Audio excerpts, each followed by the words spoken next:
নমস্কার বন্ধুরা, নলেজ কাল্টিভেটারে স্বাগত। আমি সুদীপ ঘোষ শুরু করছি যে ক্লাস যেখানে পড়ার সাথে হাসি ফ্রি। আজকে একটা খুব খুশির খবর বা খুব সুসংবাদ নিয়ে আলোচনা করব। কলকাতা হাইকোর্ট এমনই রায় দিয়েছে এবং সেই রায়ের ফলে কিন্তু একটা খুশির খবর ঘুরছে পশ্চিমবঙ্গ জুড়ে। তো আজকের আমাদের এই ভিডিওর টপিক হলো upper primary judgement by Kolkata high court, অর্থাৎ আপার প্রাইমারি শিক্ষক পদ নিয়ে কলকাতা হাইকোর্টের যে ঐতিহাসিক রায় সেটি আমরা এখানে দেখে নেব। তো আজকের ভিডিওতে আমরা কি দেখব? আজকের ভিডিওতে দেখব যে এই কলকাতা হাইকোর্টের এই যে খবর সামনে এসছে সেই খবরটা দেখে নেব, কলকাতা হাইকোর্টের কী রায় আছে তা দেখে নেব, এই কেসের যে ইতিহাস, যে দীর্ঘদিন ধরে এই কেস চলছিল সেই কেসটা দেখব, কলকাতা হাইকোর্ট কী কী গুরুত্বপূর্ণ অর্ডার দিয়েছে তা দেখব, এবং তার সাথে এই মহামান্য হাইকোর্টের অর্ডারের পরে আগামী দিনে এই মামলাতে কি হতে চলেছে বা এর প্রভাব কি পড়তে চলেছে তাও কিন্তু আমরা দেখে নেব। তো ভিডিওটি ভালো করে দেখুন, আর ভিডিও সম্পর্কে আপনার মতামত থাকলে অবশ্যই কমেন্ট বক্সে জানাবেন। মহামান্য কলকাতা হাইকোর্ট একটি গুরুত্বপূর্ণ বা একটি ঐতিহাসিক রায় দিয়েছে, যেখানে 14,052 জনের আপার প্রাইমারিতে শিক্ষক পদের নিয়োগের চূড়ান্ত যে সবুজ সিগন্যাল তা কিন্তু কলকাতা হাইকোর্ট দিয়েছে। এবং এই খবরটা একটা বিরাট বড় খবর। দীর্ঘদিন পশ্চিমবঙ্গে শিক্ষক নিয়োগ হচ্ছে না, একটার পর একটা কেস চলছে, এবং যে নিয়োগটা হয়েছে সে নিয়োগেও কিন্তু একাধিক দুর্নীতির কারণে বিভিন্ন কোর্টে কিন্তু তার কেস চলছে। তার মধ্যেই কলকাতা হাইকোর্টের এই যে ঐতিহাসিক জাজমেন্ট তা কিন্তু একটা সত্যিই খুব খুশির খবর। মেনলি এই যে 14,052 জন যে বঞ্চিত যে প্রার্থীরা ছিল তারা কিন্তু দীর্ঘদিন ধরে লড়াই করছিল, এবং সর্বশেষে তারা কিন্তু তাদের যে যোগ্যতা বা তাদের যে মেধার সুবিচার পেল, এবং তারাই পুজোর আগে কিন্তু চাকরি পেতে চলেছে এমনই নির্দেশ দিয়েছে আমাদের মহামান্য কলকাতা হাইকোর্ট। অর্থাৎ তাদের যে দীর্ঘদিনের, অর্থাৎ প্রায় 9 বছরের যে চড়াই উতরাই তারা পার করে এসছে, তাদের প্রতি যে বঞ্চনা হয়েছে, তাদেরকে যে অপমানের শিকার হতে হয়েছে, তারই কিন্তু শেষ হতে চলেছে, এবং সব শেষে কলকাতা হাইকোর্টের রায় তারা কিন্তু সুবিচার পেতে চলেছে, সত্যের জয় হতে চলেছে। এই হলো খবর। এখন এই রায় সম্পর্কে দেখে নেব যে গত বুধবার বা গতকাল কলকাতা হাইকোর্টের মহামান্য কলকাতা হাইকোর্টের যে ডিভিশন বেঞ্চ একটি ঐতিহাসিক রায় দিয়েছে। এই ডিভিশন বেঞ্চের জাস্টিস তপব্রত চক্রবর্তী আর জাস্টিস পার্থসারথী মুখার্জির এই ডিভিশন বেঞ্চ এই ঐতিহাসিক রায় দিয়েছে। এই রায়ে মহামান্য আদালত রাজ্য সরকারের যে এসএসসি আছে, স্কুল সার্ভিস কমিশন, সেই স্কুল সার্ভিস কমিশনকে চরম নির্দেশ দিয়েছে যে এই আপার প্রাইমারিতে, রাজ্যের স্কুলগুলির আপার প্রাইমারিতে এই 14,052 জন শিক্ষক নিয়োগে তাদেরকে চূড়ান্ত নির্দেশ দিয়েছে, এবং বলা হয়েছে এই 14,052 জন এরা টেট পাস করেছিল, ইন্টারভিউ দিয়েছে, এবং তারা দীর্ঘদিন ধরে বঞ্চিত ছিল। তাদেরকেই আগামী 8 সপ্তাহের মধ্যে তাদেরকে চাকরি দেওয়ার বা শিক্ষক পদে নিয়োগ করার জন্য চরম নির্দেশ দিয়েছেন মহামান্য আদালত। এখন এই যে কেসটা চলছিল দীর্ঘদিন ধরে, যা বললাম আমি, সেই কেসের যে ইতিহাস সেই ইতিহাসটা দেখে নেব। প্রথমে কি যে রাজ্য সরকার আপার প্রাইমারি বলতে যে সমস্ত স্কুলগুলিতে 5 থেকে 8-এর পড়াশোনা হয়, সেই 5 থেকে 8 ক্লাসের শিক্ষক নিয়োগের যে নোটিফিকেশান, সেই নোটিফিকেশান রাজ্য সরকার তারা জারি করেছিল 2014 সালে, এবং রাজ্য সরকারের নোটিফিকেশান যেখানে দিয়েছিল সেখানে বলেছিল যে মোট 14,339টি পদে শিক্ষক নিয়োগ করা হবে আপার প্রাইমারিতে। এটা ছিল অফলাইন নোটিফিকেশান। এরপরে এটাকেই অনলাইনে নোটিফিকেশান দেওয়া হয় 2015 সালে, যেখানে বলা হয় যে টেন্ড নন টেন্ড সবাই অংশগ্রহণ করতে পারবে। পরবর্তী ক্ষেত্রে কিন্তু নন টেন্ডরা বাতিল হয়ে যায়, কারণ সুপ্রিম কোর্টের নির্দেশে, কারণ নন টেন্ডরা শিক্ষক পদে নিয়োগ হতে পারবে না। তো আপার প্রাইমারিতে নিয়োগ হতে হলে অবশ্যই বিএড থাকতে হবে, না হলে ডিএড থাকতে হবে। এমনকি এই যে অনলাইন নোটিফিকেশান দেওয়া হয় সেখানে বলা হয় যারা টেট পাস করে আছে তারাও কিন্তু সরাসরি ইন্টারভিউতে অংশগ্রহণ করতে পারবে। এরপর 2015 সালের আগস্ট মাসে এর রিটেন পরীক্ষা বা টেট পরীক্ষা হয়, এবং টেট পরীক্ষা হওয়ার পরেই 2016 সালে এর রেজাল্ট প্রকাশিত হয়, এবং রাজ্য সরকার বা এসএসসি সেই রেজাল্ট থেকে ইন্টারভিউ বা নিয়োগের জন্য নতুন করে নোটিফিকেশান জারি করে। এরপর ইন্টারভিউয়ের পরে যে প্রথম প্যানেল লিস্ট কিন্তু প্রকাশিত হয় এবং এই প্রথম যে প্যানেল লিস্ট প্রকাশিত হয় সেই প্যানেল লিস্টে একাধিক অভিযোগ বা অস্বচ্ছতা বা বেনিয়ম কিন্তু সামনে আসে। দুর্নীতি, ওএমআর টেম্পারিং, SC/ST, রিজার্ভেশন, বঞ্চিত যোগ্য ক্যান্ডিডেটদেরকে বঞ্চনা বা বাদ দিয়ে দেওয়া, এরকম একাধিক অস্বচ্ছতার অভিযোগ আসে এই প্যানেলকে ঘিরে, যেটা 2019 সালে এই প্যানেল প্রকাশিত হয়েছিল। তারপরেই এই প্যানেলে একাধিক অনিয়ম থাকায় যারা বঞ্চিত ক্যান্ডিডেট ছিলেন তারা কিন্তু মহামান্য কলকাতা হাইকোর্টে এর কেস করে এবং সিঙ্গেল বেঞ্চে প্রথমেই এই কেসটি ছিল এবং এই সিঙ্গেল বেঞ্চের যিনি বিচারপতি ছিলেন মাননীয়া মৌসুমী ভট্টাচার্য, তিনি কিন্তু একটি ঐতিহাসিক জাজমেন্ট দিয়েছিলেন 2020 সালে। যিনি বলেছিলেন যে 2021 সালের জুলাইয়ের মধ্যে পুরনো যে ইন্টারভিউ ছিল সেই ইন্টারভিউটাকে পুরো বাতিল করে নতুন করে ইন্টারভিউ নিয়ে ফুল মেরিট লিস্ট বার করতে হবে 2021 সালের জুলাইয়ের মধ্যে। আর তারপরে SSC কিন্তু যে ইন্টারভিউয়ের জন্য নতুন ইন্টারভিউয়ের যে লিস্ট, সেই লিস্ট প্রকাশিত হয়েছিল এবং সেখানেও যে লিস্ট প্রকাশিত হয়েছিল সেখানে এই লিস্টেও কিন্তু একাধিক অভিযোগ ছিল। অনেক ক্যান্ডিডেট বা যোগ্য প্রার্থীদের নাম কিন্তু সেখানে ছিল না এবং অনেক অযোগ্যদেরকে সেখানে ঢুকিয়ে দেওয়া হয়েছিল এই লিস্টে। তারপরে কিন্তু এই কেসের আরও মোড় ঘুরে যায়। তখন এই কেসটি কিন্তু ছিল সিঙ্গেল বেঞ্চে, কিন্তু বিচারপতি মাননীয় মৌসুমী ভট্টাচার্যের বেঞ্চ থেকে এটি চলে গেছিল প্রাক্তন বিচারপতি মাননীয় অভিজিৎ গাঙ্গুলির বেঞ্চে। এর অভিজিৎ গাঙ্গুলির বেঞ্চে যে একাধিক অভিযোগ উঠেছিল এই ইন্টারভিউয়ের মেরিট লিস্ট নিয়ে, এই ইন্টারভিউয়ের লিস্ট নিয়ে, সেজন্যই মাননীয় অভিজিৎ গাঙ্গুলি পুরো বিষয়টির উপরে বা ইন্টারভিউ করার যে প্রসিডিওর তার উপরে স্টে অর্ডার দিয়েছিলেন এবং তিনি বলেছিলেন SSCকে একটা গ্রিভেন্স সেল বা একটা অভিযোগ জানানোর যে একটা সেল তৈরি করতে, যাতে যে সমস্ত ক্যান্ডিডেটরা যাদের এত অভিযোগ আছে তারা SSCর কাছে তাদের রিপোর্ট বা অভিযোগ জমা দেবে। সেটা কিন্তু ছিল সিঙ্গেল বেঞ্চে। এরপরে এটি যায় ডিভিশন বেঞ্চে। ডিভিশন বেঞ্চে প্রথমে এটি ছিল মাননীয় বিচারপতি সৌমেন সেনের ডিভিশন বেঞ্চে এবং মাননীয় বিচারপতি যে রায় দিয়েছিলেন সেখানে তিনি বলেছিলেন যে SSC যে কাউন্সেলিং করতে পারবে নতুন করে ইন্টারভিউ নিয়ে, কিন্তু তারা প্যানেল প্রকাশ করতে পারবে না। এটা 2023 সালের মধ্যে নতুন প্যানেল প্রকাশের কথা বলেছিল, কিন্তু কাউকে নিয়োগ করতে বা অ্যাপয়েন্টমেন্ট লেটার দিতে পারবে না, এটাও কিন্তু বলে দিয়েছিল। আর তারপরে SSC নতুন করে লিস্ট প্রকাশ করেছিল এবং সেখানে ইন্টারভিউ দিয়েছিল এবং সেখানে ইন্টারভিউ নেওয়া হয়েছিল। কিন্তু এই যে একাধিক অভিযোগ উঠেছে সেখানে SSC কী করেছিল, সেখানে SSC কী করেছিল, এই যে 14,052 জন আছে তার মধ্যে 1,463 জনকে বাতিল করে দেওয়া হয়েছিল। এটা কিন্তু SSC নিজে বাতিল করেছিল, কারণ তাদের নাকি ওএমআর নিয়ে বা ফর্ম ফিল আপে একাধিক প্রবলেম ছিল। যদিও সেই প্রবলেমগুলি কিন্তু খুবই সিলি প্রবলেম ছিল, খুবই ছোটোখাটো প্রবলেম ছিল। অনেকে আবার অনিচ্ছাকৃতভাবে এই প্রবলেমগুলি বা এই ভুলগুলি করেছিল। তাই এই ভুলে থাকার জন্যই যে SSC এই 14,052 জনের থেকে 1,463 জনকে বাতিল করে দিয়েছিল। এরপরে এই কেসের ডিভিশন বেঞ্চের যে এজলাস সেটি কিন্তু পাল্টে গেছিল এবং যে এজলাসে এসেছিল সেটি হলো মাননীয় বিচারপতি তপব্রত চক্রবর্তী এবং পার্থসারথী মুখার্জি এবং সেখানে কিন্তু দীর্ঘ শুনানি চলে এবং গত যে 18ই জুলাই সেখানে ফাইনাল বা চূড়ান্ত শুনানি হয় এবং হাইকোর্ট বলে যে 28শে আগস্ট এখানে রায়দান করবেন। আর সেই নিয়েই 28শে আগস্ট অর্থাৎ গত বুধবার এখানে রায়দান করা হয়, যেখানে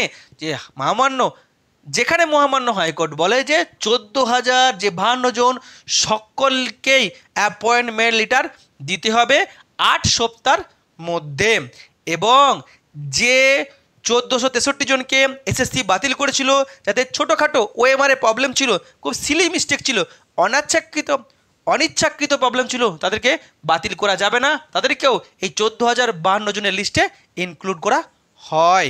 এই ঐতিহাসিক রায় দেয় কলকাতা হাইকোর্ট বা মহামান্য কলকাতা হাইকোর্ট। এখন এই যে রায় দিয়েছে, যে রায় প্রকাশের পরে আমাদের সোশ্যাল জুড়ে বা সোশ্যাল মিডিয়া জুড়ে একটা বিরাট বড় খুশির খবর বা একটা তর্ক বিতর্ক চলছে, সেই যে রায়ের কপি সেটা কিন্তু অনেক বড়। তার মধ্যে আমরা গুরুত্বপূর্ণ 5টা যে অর্ডার তা কিন্তু দেখে নেব। অর্ডার মেনলি কি বলে যে ফাইনাল মেরিট লিস্ট আর panel will be published within 4 weeks, অর্থাৎ যেদিন জাজমেন্ট দেওয়া হয়েছে অর্থাৎ গত বুধবার থেকে 4 সপ্তাহের মধ্যে ফাইনাল মেরিট লিস্ট আর প্যানেলকে কিন্তু বের করতে হবে বা প্রকাশ করতে হবে SSC দ্বারা, বা SSC এই 4 সপ্তাহের মধ্যে ফাইনাল মেরিট লিস্ট বা প্যানেল বের করবে। এবং আগের যে মেরিট লিস্টটি ছিল সেই মেরিট লিস্টটি বা মেধা তালিকা কিন্তু বাতিল করে দেওয়া হয়। আর কি বলা হয় যে অলরেডি যে সমস্ত ক্যান্ডিডেট ইন্টারভিউ দিয়েছে তাদের এই যে 14,052 জন, এদের সকলের জন্য কিন্তু কাউন্সিল করতে হবে, এদের সকলকে কিন্তু কাউন্সেলিংয়ে ডাকতে হবে, এদের কাউকে কিন্তু বাতিল করা যাবে না। অর্থাৎ 14,052 জনই কিন্তু কাউন্সেলিংয়ে যাবে চাকরির জন্য বা অ্যাপয়েন্টমেন্টের জন্য। আর আগে যে 9,000 জনের কাউন্সেলিং হয়েছিল সেটাকে কিন্তু পুরোপুরিভাবে বাতিল করে দেওয়া হয়। আর কি বলে, এই যে 14,052 জন যে মেরিট লিস্টেড ক্যান্ডিডেট আছে, যাদের মেরিট লিস্ট বেরোবে 14,052 জনের, এই যে 14,052 জনের মেরিট লিস্ট প্রকাশিত হবে, এদের সকলকে চাকরি দিতে হবে মেরিট লিস্ট বা প্যানেল প্রকাশের 4 সপ্তাহের মধ্যে। অর্থাৎ এখানে প্যানেল প্রকাশের কথা বলেছে জাজমেন্টের দিন থেকে 4 সপ্তাহ, আর যেদিন প্যানেল প্রকাশিত হবে তার থেকে 4 সপ্তাহের মধ্যে এদেরকে কিন্তু অ্যাপয়েন্টমেন্ট লেটার দিতে হবে। অর্থাৎ যেদিন প্যানেল প্রকাশিত হবে তার থেকে 4 সপ্তাহের মধ্যে কিন্তু এনাদেরকে অ্যাপয়েন্টমেন্ট লেটার দিতে হবে। অর্থাৎ 4 মোট 8 সপ্তাহ, যেদিন জাজমেন্ট দেওয়া হয়েছে তার 8 সপ্তাহের মধ্যে কিন্তু এনাদেরকে সকলকে তাদেরকে আপার প্রাইমারিতে চাকরির পদের বা টিচার পদের অ্যাপয়েন্টমেন্ট লেটার দিতে হবে বা জয়েনিং লেটার দিতে হবে। আর কি বলা হয়, এই যে 14,052 জনের মধ্যে যে 1,463 জনকে রিজেক্ট করা হয়েছিল, তাদের ওএমআরে ছোটোখাটো বা সিলি মিস্টেক ছিল, তাদেরকে কিন্তু যে বাতিল করেছিল সে বাতিলটা কিন্তু হবে না। এই 14,052 জনের মধ্যে এই যে 1,463 জন এরাও কিন্তু অন্তর্ভুক্ত থাকবে। অর্থাৎ 14,052 জনের মধ্যে 1,463 জন কিন্তু চাকরি পেতে চলেছে, অর্থাৎ সকলেই শিক্ষক পদে নিযুক্ত হতে চলেছে। অন্যদিকে কি বলা হয়েছে যে জব অ্যাপয়েন্টমেন্ট লেটার ফর 14,052, অর্থাৎ 14,052 সকলেই কিন্তু অ্যাপয়েন্টমেন্ট লেটার পাবে, সকলেই কিন্তু চাকরি পাবে। এখানে যে যে প্যানেল লিস্ট বা ওয়েটিং লিস্ট এরকম কোনো কিছু থাকছে না, সকলের কিন্তু চাকরি এক প্রকারের নিশ্চিত, সকলেই কিন্তু টিচার হতে চলেছে। এখন এই যে ঐতিহাসিক রায় দিয়েছে এর ফলে এফেক্ট কি হতে চলেছে, mainly end of long struggle for 9 years. এই যে যোগ্য প্রার্থীরা 14,052 জন, সেই 14 সাল থেকে তারা কিন্তু প্রায় 24 সাল, প্রায় 10 বছরের কাছাকাছি বা 9 বছরের বেশি তারা কিন্তু দীর্ঘদিন ধরে এই যে লড়াই করে আসছিল, তারা আন্দোলন করছে, তারা অবস্থান বিক্ষোভ করেছে, তারা যে বেকারত্বের জ্বালা নিয়ে আদালতে ঘুরেছে, এদিক এই যে এজলাস থেকে ওই এজলাসে ঘুরেছে, তাদের সে দীর্ঘদিনের যে স্ট্রাগল তা কিন্তু শেষ হতে চলেছে এবং খুশির খবর তাদের কাছে আসতে চলেছে। খুব কঠিন সময়কে পার করে আসতে হয়েছে, বেকারত্বের জ্বালা তাদেরকে পুরো সয়ে আসতে হয়েছে, তাদের যোগ্য চাকরি তারা পায়নি। এই যে 9 বছর তাদের জীবন থেকে, যে গুরুত্বপূর্ণ 9 বছর তাদের জীবন থেকে চলে গেছে, সেই সময়টা তারা কোনোদিনই ফিরে পাবে না। তাদের বেকারত্ব বা দারিদ্রতার কারণে হয়তো অনেকে বাবা মা চিকিৎসা করাতে পারেনি, বা অনেকের বাবা মা প্রয়াত হয়েছে, এর মধ্যেই বাবা মাকেও তারা তাদের সাফল্য দেখাতে পারেনি। অনেকের হয়তো যে তাদের গার্লফ্রেন্ড বা যাদের জীবনসঙ্গী, যারা প্রেমিকা ছিল, তারা হয়তো ছেড়ে চলে গেছে, অন্য কাউকে বিয়ে করেছে, কারণ বেকার ছেলেকে কেউ বিয়ে করে না। আবার হয়তো অনেকের বিয়েই হয়নি বেকারত্বের জন্য, অনেকের আজও হয়তো বাড়ির অবস্থা খুবই খারাপ, আর অনেকের যে মেন্টালি যে চাপ, মেন্টালি যে দ্বন্দ্ব, তার জন্য হয়তো অনেকের জীবনই চলে গেছে। অর্থাৎ একটা গভীর কালো সময় তারা দীর্ঘ 9 বছর তারা পার করে এসেছে, তাদের জীবন থেকে অনেক কিছু চলে গেছে। তবুও এত কিছু চলে যাওয়ার পরে সত্যের জয় সবসময় থাকে। সত্য তারা ছিল, তাদের সঠিক যোগ্যতা ছিল, মেধা ছিল, তাই আদালতের রায়ে তারা তাদের যে যোগ্য চাকরি বা স্বপ্নের চাকরি ফিরে পেতে চলেছে এবং পুজোর আগেই হয়তো তারা শিক্ষক হিসাবে নিয়োগ করবে। তাদের যে স্বপ্নের যে চাকরি, শিক্ষক হওয়ার স্বপ্ন তাদের পূরণ হতে চলেছে এবং তারাই হবে আমাদের সমাজের যে কাণ্ডারি বা মেরুদণ্ড, অর্থাৎ শিক্ষক মহাশয় তারা হতে চলেছে। নেক্সট কি, রাজ্য সরকার অনেক দিন ধরেই বলছিল যে আমাদের আপার প্রাইমারিতে প্রায় 16,000 যে পোস্ট রেডি আছে, আদালতে সিগন্যাল পেলে আমরা চাকরি দেবো। তাহলে আমরা আশা করছি যে রাজ্য সরকার আর যা ক্ষতি করেছে এই ক্যান্ডিডেটদের, আর তারা ক্ষতি করবে না, এবার এদেরকে তাদের যোগ্য চাকরি ফিরিয়ে দেবে। আবার এই যে জাজমেন্ট প্রকাশিত হয়েছে, জাজমেন্ট সামনে আসার পরেই যে শিক্ষামন্ত্রী মাননীয় ব্রাত্য বসু তিনি নাকি বলেছেন যে আমি এই রায়কে স্বাগত জানাচ্ছি এবং সরকার ইচ্ছুক এনাদেরকে শিক্ষক পদে নিযুক্ত করার। সরকার অনেক ক্ষতি করেছে এই সমস্ত ক্যান্ডিডেটদের, তাদের জীবন নিয়ে খেলা করেছে, তাদের মেধা নিয়ে খেলা করেছে, তাই আর সরকার যাতে এদের জীবনে না খেলা করে সেটাই আমাদের কামনা। সরকার এরপর এদেরকে চাকরি দেখ। এসএসসি কি বলছে, এসএসসিও নাকি বলছে যে তারা এই জাজমেন্টকে মেনে নিয়েছে বা অ্যাকসেপ্ট করেছে, তারা আর ঢিলেমি করবে না, অর্থাৎ এসএসসি হয়তো চাকরি দিয়ে দেবে সেই আশা আমরা করছি, কারণ এসএসসি অনেক ক্ষতি করেছে আমাদের শিক্ষা ব্যবস্থায়, আর হয়তো ক্ষতি করবে না। হয়তো আজকালের মধ্যে এসএসসি এই যে জাজমেন্ট দেওয়া হয়েছে তার জন্য তারা নোটিফিকেশান প্রকাশিত করবে। এখন এই রায়টাও কি চ্যালেঞ্জ হতে পারে? আবার কিসের লড়াই চলবে? আবার কিসের ডিলে হয়ে যাবে? এখন আশা করি রাজ্য সরকার আর চ্যালেঞ্জ করবে না সুপ্রিম কোর্টে, কারণ রাজ্য সরকার বলেছে যে আমরা অ্যাকসেপ্ট করছি, আমরা অনেক কিছু খারাপ করেছি আর খারাপ করব না। অন্যদিকে এই মুহূর্তে কিন্তু রাজ্য সরকার খুব প্রবলেমে আছে, চারিদিকে কিন্তু আন্দোলন চলছে আরজিকর কাণ্ড নিয়ে।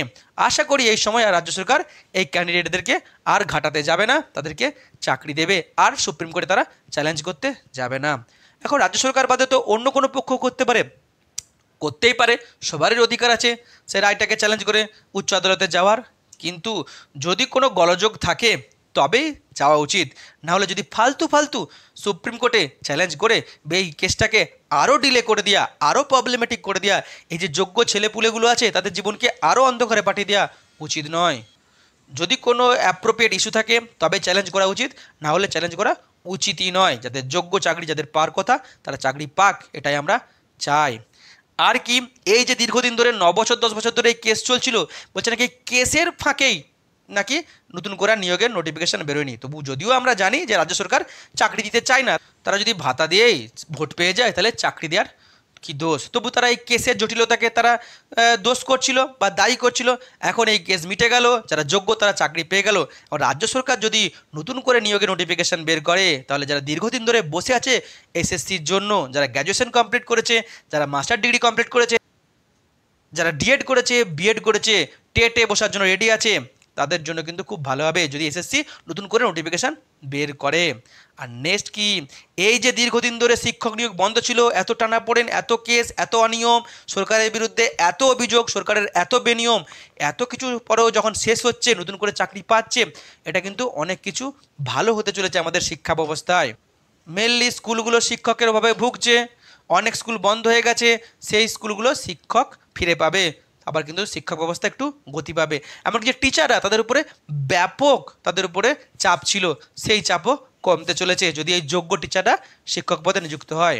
এমনকি এই যে স্টুডেন্টরা, তারাও শিক্ষকের অভাবে তাদের পড়াশোনা কিন্তু প্রায় এক প্রকারের বন্ধ হয়ে গেছিলো। গ্রামের দিকে শিক্ষা ব্যবস্থার ব্যাপক অবনতি হয়েছে, তাদের কিন্তু উন্নতি হতে পারে, স্টুডেন্টদেরও কিন্তু ভালো হতে পারে। অর্থাৎ শিক্ষা ব্যবস্থায় সার্বিকভাবে উন্নতি হবে যদি এই 14,052 জন নিযুক্ত হয়, এবং এই নিযুক্ত হওয়ার সঙ্গে সঙ্গে নতুন করে এবং নোটিফিকেশান জারি হয়, নতুন করে দুর্নীতি ছাড়াই দ্রুত যদি শিক্ষক নিয়োগ হয়। এই হলো এর প্রভাব, আর এই হলো এই ভিডিও যেখানে আমি টোটাল বিষয়টিকে সুন্দরভাবে তুলে ধরার চেষ্টা করলাম।